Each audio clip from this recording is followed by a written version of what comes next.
चलिए आज बात करते हैं HTML5 की। ये कोई मामूली अपडेट नहीं था।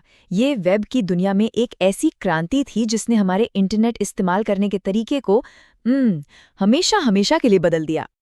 जरा उस जमाने को याद कीजिए जब कोई वीडियो चलाने या गेम खेलने की कोशिश करते ही एक पॉपअप आ जाता था, प्लग इन रिक्वायर्ड। कैसा अजीब दौर था, है ना? वेब काफी टूटा फूटा और धीमा महसूस होता था, जहां हर छोटी चीज के लिए कुछ ना कुछ अलग से इंस्टॉल करना पड़ता था। देखिए, HTML5 से पहले वेब पर कुछ भी इंटरैक्टिव करना, जैसे वीडियो देखना या गेम खेलना, एक बहुत बड़ा सिरदर्द था।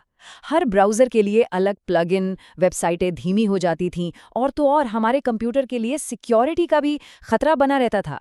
मतलब एक जैसा अनुभव मिलना तो बहुत दूर की बात थी। वेबसाइटें अक्सर चलती ही नहीं थीं।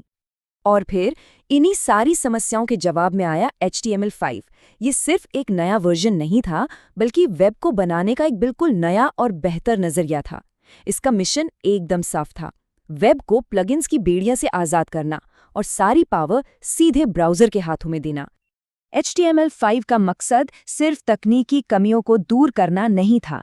इसका असली लक्ष्य तो वेब को ज्यादा पावरफुल, लॉजिकल और हर किसी के लिए खुला बनाना था।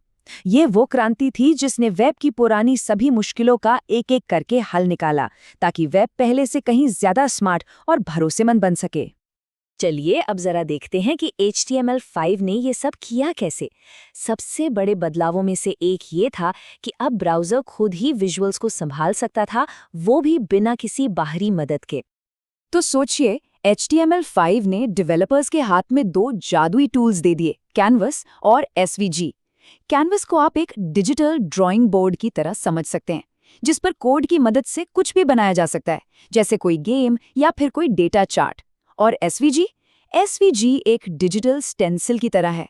इससे बने ग्राफिक्स को आप कितना भी जूम इन या जूम आउट कर लें, वो कभी धुंधले नहीं पड़ते। वेबसाइट के लोगों के लिए ये एकदम परफेक्ट है। अब बात करते हैं कि HTML5 ने हमारे लिए वेब पर चीज़ों के साथ इंटरैक्ट करना कितना आसान कर दिया, चाहे वो वीडियो देखना हो या कोई मामूली सा फॉर्म भरना। ये बदलाव कितना बड़ा था, वो इस एक लाइन के कोड से पता चलता है। आज हम जो इतनी आसानी से वीडियो देख पाते हैं, वो इसी की बदौलत है।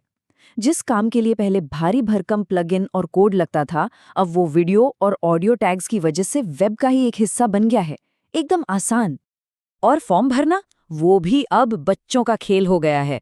ईमेल, डेट या कलर जैसे नए इनपुट टाइप्स की वजह से ब्राउज़र अब खुद ही हमें सही जानकारी भरने में मदद करता है। मोबाइल पर तो ये और भी कमाल का है। डेट चुननी हो तो कैलेंडर खुल जाता है और ईमेल लिखना हो तो @ वाला कीबोर्ड अपने आप सामने आ जाता है। लेकिन क्या आपको पता है, HTML5 से पहले वेब की याददाश्त बहुत कमजोर थी, एकदम भुलक्कड़। हर बार पेज रिफ्रेश होने पर वो सब कुछ भूल जाता था। सोचिए, शॉपिंग कार्ट में डाला हुआ सामान गायब हो जाए। लेकिन HTML5 ने ब्राउज़र को अपनी याददाश्त दी। और ब्राउज़र अब दो तरह से चीज़ों को याद रख सकता है। पहला है लोकल स्टोरेज, जो एक डायरी की तरह है। ये आपकी सेटिंग्स को याद रखता है, भले ही आप ब्राउज़र बंद कर दें। और दूसरा है सेशन स्टोरेज, जो एक स्टिकी नोट जैसा है। ये सिर्फ आपके उस एक सेशन के लिए जानकारी रखता है और जैसे ही आप टैब बंद करते हैं, वो जानकारी भी मिट जाती है। और ये बात इस पूरी कहानी का निचोड़ है। HTML5 की वजह से ही आज वेब सिर्फ जानकारी पढ़ने की जगह नहीं रह गया है।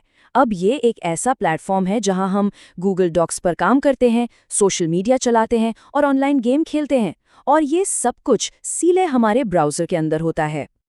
और इसका असर कितना बड़ा है, इसका अंदाज़ा आप इस नंबर से लगा सकते हैं, 24 लाख से भी ज्यादा। और सुनिए, ये तो सिर्फ एक शुरुआती कोर्स में एडमिशन लेने वाले स्टूडेंट्स हैं। आज भी दुनिया भर में लाखों लोग हर साल HTML सीखते हैं, क्योंकि यही उस मॉडर्न वेब की बुनियाद है जिसे हम रोज इस्तेमाल करते हैं। तो HTML5 ने वेब को एक मॉडर्न टूलकिट तो दे दिया, एक कैनवस दे दिया। अब सवाल ये है कि आने वाली पीढ़ी इस कैनवस पर कौन सी नई तस्वीरें बनाएगी।